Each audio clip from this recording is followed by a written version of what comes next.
เอาสบายดีมื้อนี้มาพบกับสองคำกุมุอุดมใส่นะซึ่ง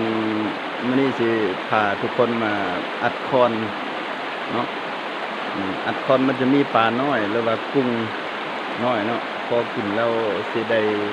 ถ่ายเก็บรายละเอียดทุกขั้นตอนที่เฮาเฮ็ดเนาะเอามาพบกันเลย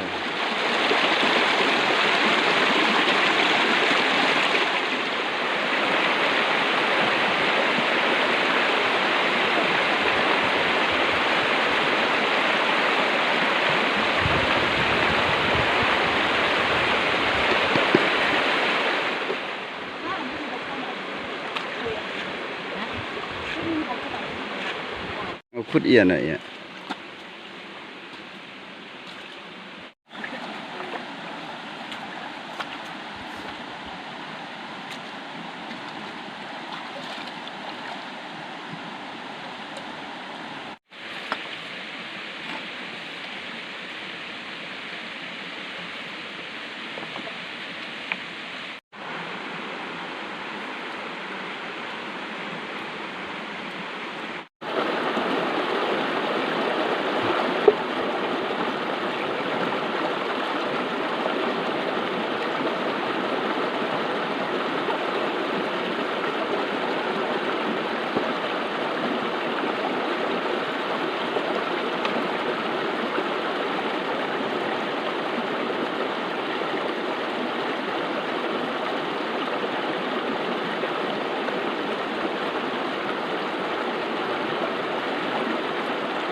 ไล่บ่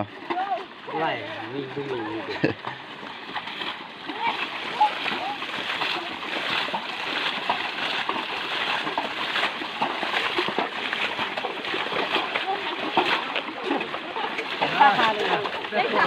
ได้บ่ได้บ่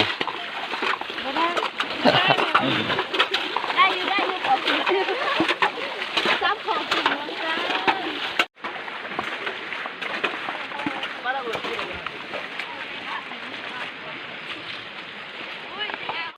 อันนี้เป็นการต้มน้ำเนาะซึ่งเขาไปป่าไปหากินนี่ต้องกินน้ำสะอาดเอาต้มน้ำใส่เอาธง